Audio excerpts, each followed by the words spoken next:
Rwanda is suing the United Kingdom over its disastrous deal to resettle asylum seekers in the African nation, claiming Britain is refusing to make payments and that it owes millions. Now, this agreement meant to deter illegal migration. It collapsed after a legal and political backlash, and it was then ditched when Prime Minister Keir Starmer took office. They forgot to officially inform Rwanda. In the arbitral proceedings, Rwanda advances three claims. First, a claim that the United Kingdom has breached an exchange of notes, setting out the treaty's financial arrangements. Second, a claim of breach of Article 18 of the treaty in respect of these financial arrangements. And third, a claim that the UK has breached Article 19 of the treaty by refusing to make arrangements to resettle vulnerable refugees from Rwanda. Now, the African nation is now demanding almost $70 million in compensation. The agreement was brokered by former Prime Minister Boris Johnson back in 2022 and was designed to send illegal asylum seekers to Rwanda. But fear whether the deal was even legal under human rights eventually put the brakes on it. Keir Starmer halted the scheme when he took office in 2024, but apparently the United Kingdom, it failed to hold up its end of the bargain. The Rwanda scheme was dead and buried before it started. It's never been a deterrent, and I'm not prepared to continue with gimmicks that don't act as a deterrent. An RT spoke to Rwandan legal scholar Tom Mulisa. He frames London's unilateral exit from the treaty as a familiar pattern of colonial-era behaviour resurfacing. Treatment of Africa based on the UK and Rwanda deal is a typical example of a colonial relationship, because usually in contracts, contracts, whether individuals or states, you expect that all parties have equal powers and all parties have equal interests in the contract. But the UK taking a unilateral decision and terminating the contract could just typically show that they are quite an imbalance within the contract, but also it's a typical neo-colonial legacy. Rwanda has taken all the measures. It has first entered dialogue with the UK. It has also tried to engage in negotiations with the UK, but all this has failed. I think since there have been a procedure in what the contract provides for, the last resort has been the court, and I think Rwanda has high chances of winning this case, if the courts are to be fair. Let's now take a look at some of the other stories from around the world, starting with India. In India's northeast, the Air Force has been drafted in to battle forest fires in the Lohit Valley. Mi-17 helicopters have dropped thousands of liters of water from altitude in Arunachal Pradesh. This mission, it was carried out in the thin Himalayan air, some 9,500 feet above sea level. That highlights the Indian Air Force's rapid disaster response capabilities. Bangladesh's first direct flight to Pakistan in 14 years touched down in Karachi on Thursday evening. The Biman Bangladesh Airlines flight restores non-stop air connectivity between the two nations and will run twice a week. Ties between Bangladesh and Pakistan had been frozen for decades, a legacy of the 1971 war which led to Bangladesh's formation as a country. But there's been a dramatic reset following the ousting of Sheikh Hasina from power in Dhaka last year.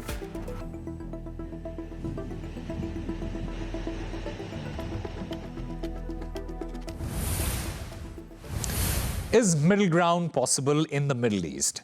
In a huge moment for diplomacy, India will co-chair a top-level ministerial meeting with the Arab League nations. New Delhi hopes that these talks will build bridges in a region that have been seemingly stuck in cycles of conflict.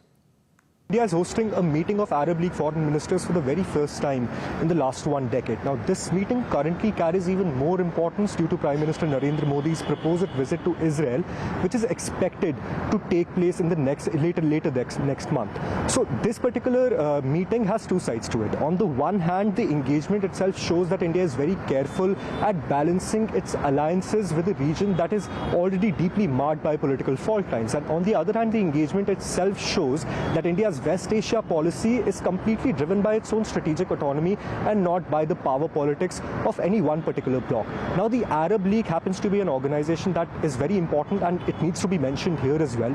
It was formed in the year 1945 and today has 22 permanent member states. Now, it spans across North Africa and the Middle East, and it functions as a collective political forum for all of its member states. Now, West Asia, when we talk about the region in itself, happens to be very crucial for India as far as its trade and energy security is concerned. If we talk about trade in numbers, then India's trade with West Asia in the year 2024 alone was worth $240 billion. That is a lot of trade happening between India and West Asia already. So Iraq, Saudi Arabia, the United Arab Emirates are one of India's top crude oil suppliers, and Oman alone accounts for 40% of India's natural gas imports. While India and the UAE are also targeting at a trade goal of $100 billion of non-oil trade by the year 2030 in order to reduce their dependency on oil-based trade. Now, the region, West Asia, also happens to be very important for India's ambitious India-Middle East-Europe economic corridor and has over 9 million Indians living there who call it their home. So it's very understandable as to why security and peace in that region happens to be a priority for India. However, there are some complications too.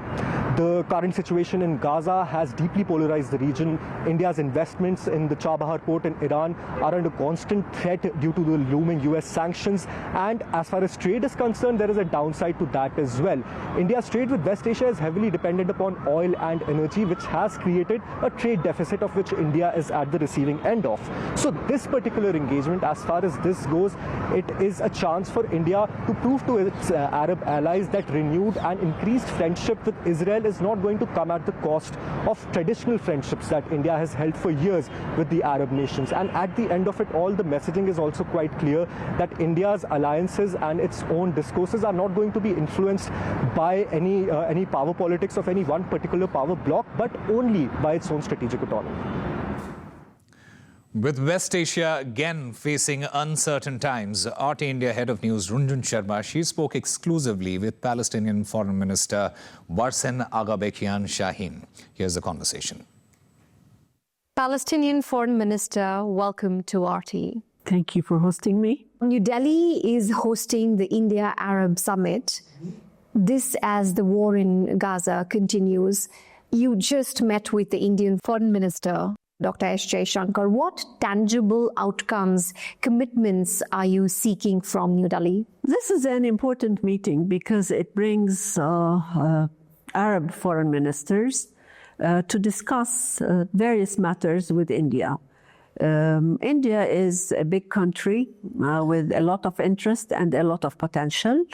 And I believe the Palestine issue would be one of the important issues that will be discussed. And in that regard, I personally, as representing Palestine, would like to see how best India can support the Gaza Strip, can support the West Bank, can support our advocacy internationally, and so forth. India has always supported the two-state solution, but India has also maintained very strong ties with Israel. So in that context, what sort of concrete role do you see India play? Countries that have good relations with both can play a very important role in bridging and bringing, closing the gap. And India can do that because, as you said, it has a good relation with both. And as such, we would like India to take part in that regard. And given its belief in the two states, it can advocate on the side of materializing the second state, which is the state of Palestine. Do you see India playing a role, say, of a mediator then? It could. If it wants to, it could, because, as I said, it has good relations with both. And the main issue is that Palestine is not trying to delegitimize Israel. We have recognized the state of Israel. We have signed an agreement with the state of Israel. What we want today is to legitimize the other state, which is the state of Palestine. Since President Donald Trump returned to office, have you seen any real shift in the U.S. foreign policy when it comes to Palestine, given the fact that Donald Trump has been talking about ending all wars in the world, including the one in Gaza, but also he's formed what he calls the Board of Peace. Do you have any expectations from that? We know President Trump is a maker. He's a doer. And we also know that the U.S. is an ally of Israel. Everybody knows that. And if anyone can have influence over Israel, it would be probably the United States and President Trump. And we expect that the U.S. moves forward, and it has already moved, and we have reached a ceasefire that has been asked for a long time. And he came forward, and we already have that ceasefire, albeit it is a partial ceasefire that we would like it to sustain. But we want the peace plan that he has drafted to move on as stipulated in the peace plan. He's invited a number of countries to join the Board of Peace. Some have, many are still contemplating. India has remained silent for now. What are your expectations from countries like, say, India or Russia? Would you rather have them join the Board of Peace? I'm not in a position to say yes or no. Each country is a sovereign country. Each country has its own interests. Each country has its own definition of what peace entails. And each country needs to assess the plan and the joining or not joining from that angle. If it suits its values, its interests, its outlook on the peace, then so be it. What about Palestinian representation on the Board of Peace? Palestinian representation is a must. It's a prerequisite in everything that has to do with Palestine-Israel. I mean, we are one of the main stakeholders, and we have to be around the table. And as such, we will continue asking for that representation, whether it's in this peace board or in any other platform that speaks about Palestine. From a Palestinian perspective, what expectations do you have from the Board of Peace? We would like the Board of Peace to bring us closer to independence. But the priority right now is to have peace on the Gaza front, end the atrocities committed in Gaza, have a sustainable peace, ensure the entry of humanitarian assistance, ensure that we can start relief, immediate relief efforts, the building of basic infrastructure for the basic services, and move on into reconstruction. But that Board of Peace also needs to look at the entirety of the state of Palestine under occupation, because what is happening on the West Bank is also very alarming. Could you tell us more about that? Because unlike many parts of the world where there is conflict, journalists can't pretty much enter. What is happening back home as we speak? Well, journalists could not enter Gaza, period. No journalists were allowed in Gaza, and for a reason. I mean, Israel did not want to see what was happening in Gaza. But now journalists need to go in, because if we say there's a ceasefire, and then journalists need to go in. They need to be allowed, just like everywhere in the world. On the West Bank, there are journalists covering, and the stories come out. And the stories are horrifying, because we see more annexation of Palestinian land, more settler terrorism, more breaking into the yards of people and terrorizing them in their homes, attacking towns, cities, more gates at the entrances of the villages, more checkpoints, more mobility restrictions, more encroachment on the lives of the Palestinians. So every single aspect of your right as a human being is violated. And we see that intensifying. And that's why I say it's alarming, because the number of settlers and the settlement increase in the last 2 years has spiked. The incitements have increased. The violations have increased, the attacks on our prisoners in Israeli detention camps, the violations against the right as detainees have increased, including rape in prisons. And these are, they came out in many international reports. It's not Palestinian reports, it's human rights reports and some Israeli reports that are saying that. What do you think explains the stark difference that we've seen in the Western response and approach when it comes to different wars, say in Ukraine and in Gaza? What we continue to say that international law is one law, and it should be applied wherever the same, regardless of the race, regardless of the country, regardless of the religion, of the color, etc., etc. We need to see the same response whenever wrongdoing is done. The same response needs to come out from the international community. Why do you think that the international law is so selectively applied when it comes to Palestinian lives? Because of the many reasons. First of all, the guilt feeling for the Jews of the world with what happened to the Jews in the Holocaust. And rightly so, the Jews have suffered a lot in Europe, but we were not the source of the suffering, and we should not pay the price of that suffering. Second, the Jewish lobby all over the world, especially in the United States, and the control of that lobby of various parts in terms of media, in terms of academia, law, you name it. So there's a very big influence on support of the Jews, the Israelis versus the Palestinians.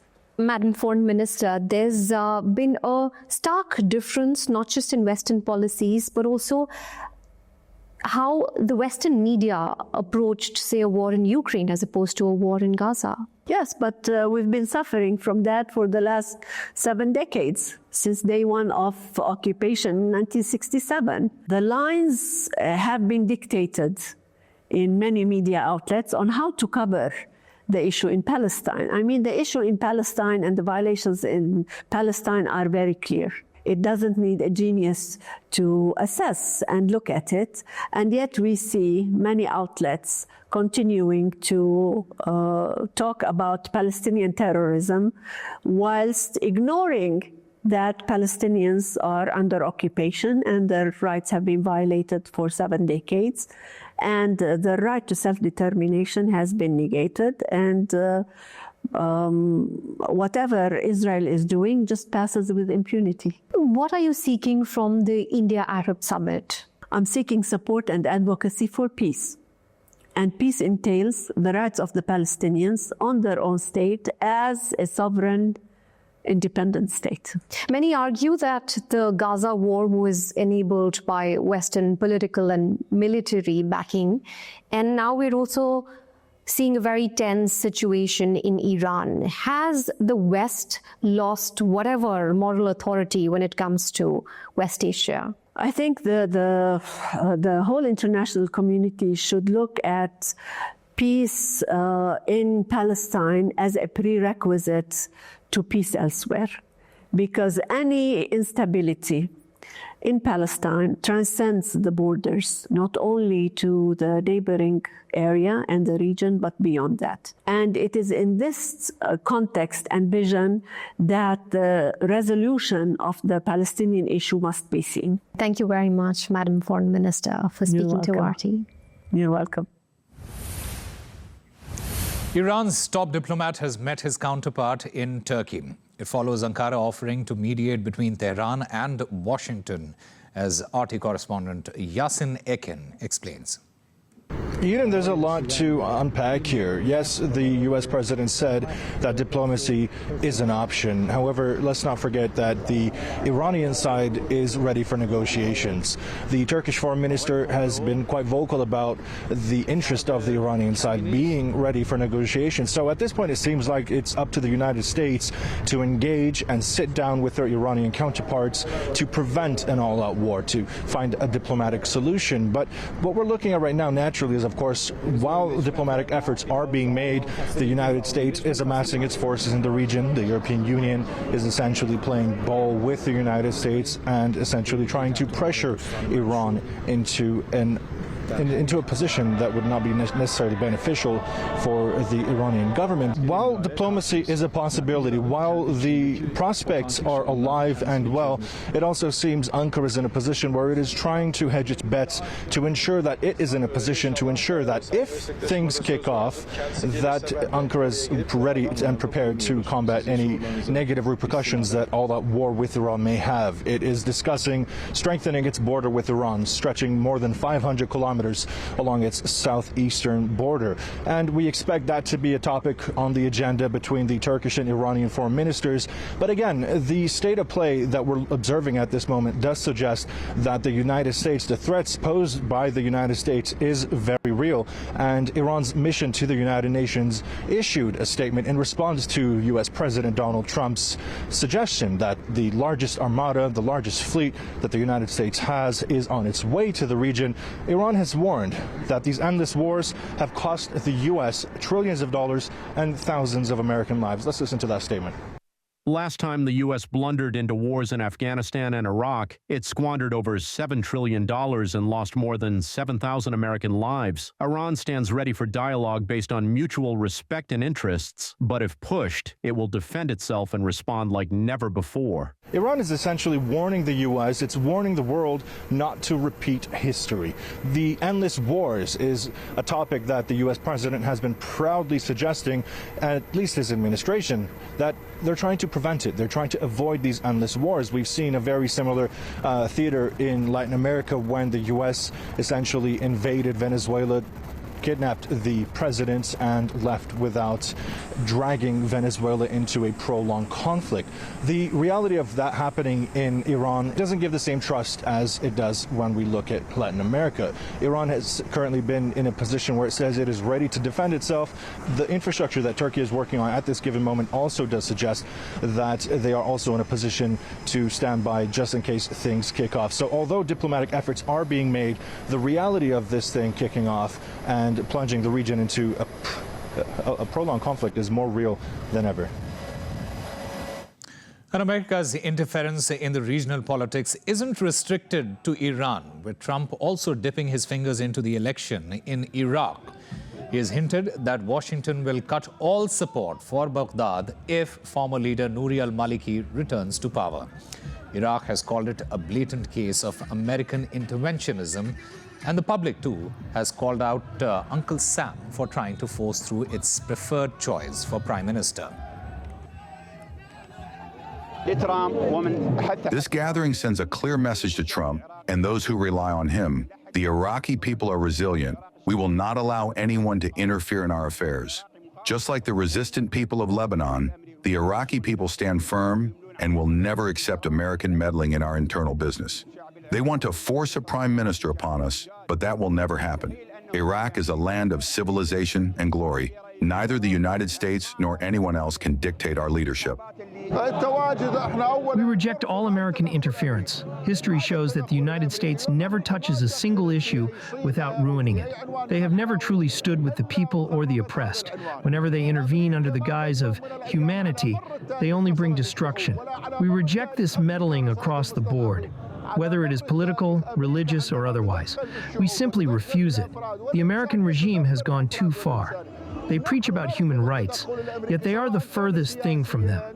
You only need to look at Syria, Lebanon, and Gaza to see the truth. Regardless of Trump's threats or the prospect of economic sanctions, we, the Iraqi people, demand that our will be respected. I went to the polls, I cast my vote, and I will not allow anyone to change that outcome. The leadership's choice for Prime Minister was not a personal one. It was a democratic, popular decision. And is this the price of rising geopolitical tensions? Well, gold has been hitting record highs despite a minor blip this Friday as investors, they shift to the precious metal amid a global market downturn and fluctuations of national currencies. In fact, history has shown that whenever geopolitical tensions rise, gold tends to shine. In fact, let's take a look back. During the 2008 financial crisis, the banks collapsed, the markets plunged, but it left investors seeking the refuge of gold. Back then, the prices that jumped 25%. Almost a decade ago, the mass uncertainty surrounding Brexit, the UK's messy exit from the European Union, that caused huge market volatility. Again, gold seemed the best bet. The prolonged US-China trade war, which eased 7 years ago, it kept investors on the edge, driving a 20% rise. Then the COVID-19 pandemic. That triggered widespread economic shutdowns, fueling a sharp 38% surge in gold prices. In 2022, the outbreak of the Russia-Ukraine conflict, that reignited global risk aversion. That was followed in 2023 by the Israel-Hamas war, which added another 3% to that value. And most recently, in 2025, the era of Trump tariffs, that drove an extraordinary 88% rally in gold. In fact, in India, wedding season keeps gold flowing with increased demand. The buyers, they have been watching their wallets, but they're not backing down. RT India correspondent Ridhima Kedia, she weaved through the crowd of India's biggest gold market in Chandni Chowk. Take a look. In the market lanes, inside the hustle and bustle, this is Chandni Chowk, India's oldest gold market, and right now the hotspot during India's wedding season. But this year, the shine has come with a shock. Gold prices have reached historic highs, making families rethink how much sparkle they can afford for the big day. Inflation is so high that a person just can't manage anymore. You have to give gifts to someone. When there's a brother's wedding, we offer gold. So expenses are bound to happen, no matter how much it costs. I had just gone last week to buy gold, and then my budget was of 22 carat, but within a week, my budget has shifted to 18 carat.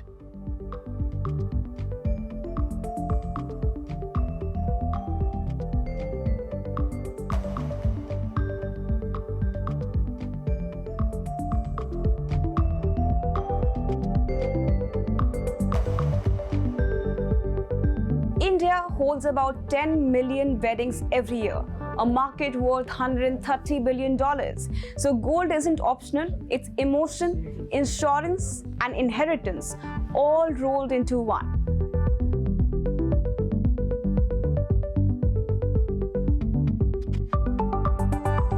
Even a small bridal set like this one, it costs over $7,500. So buyers are literally counting the grams.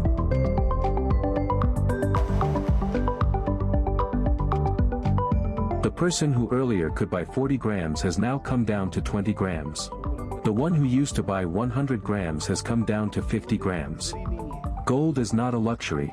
For us, gold is a necessity.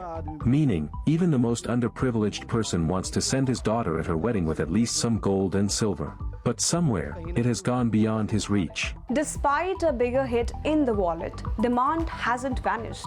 India has maintained its position as the world's second largest consumer of gold, accounting for around 26% of global demand, just behind China.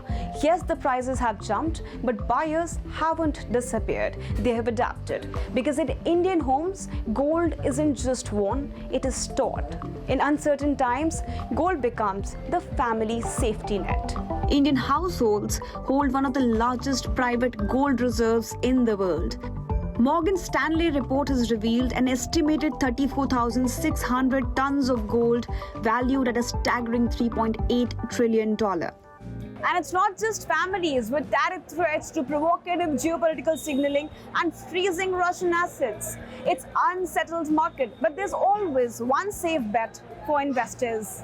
We had bought silver for 1 lakh rupees. Now it has become 4 lakh. Meaning, we got a benefit of 2.5 lakh rupees per kilo. So for this reason, we buy gold and silver. Money doesn't double this fast anywhere else, the way it does with investment in gold. India's central bank has also steadily increased its gold holdings in recent years, reinforcing its role as a strategic reserve. So while the spark for this rally may be global, the impact here in India is deeply personal. As of January 29th, 24-carat gold is trading at around $200 per gram, while 22-carat gold is close to $184 per gram, making one of the sharpest gold rallies India has witnessed in recent years. Earlier, all these items used to come in 40 grams, these same sets. Now, we will directly introduce them in 20 grams. Even after making them this lightweight, today the price of gold has reached around 1,85,000 for 10 grams. If we make them any lighter than this, the set won't even survive. That's the thing you can understand, that after this, if the price of gold rises further, how will customers buy it? At record highs or lows, gold remains deeply woven into India's weddings, savings, and a sense of security, proving once again that when it comes to gold, demand may bend, but it doesn't break. There's a deep freeze across different parts of the world right now. In fact, we end our bulletin this hour with these images showing the beauty and the deadly power of winter.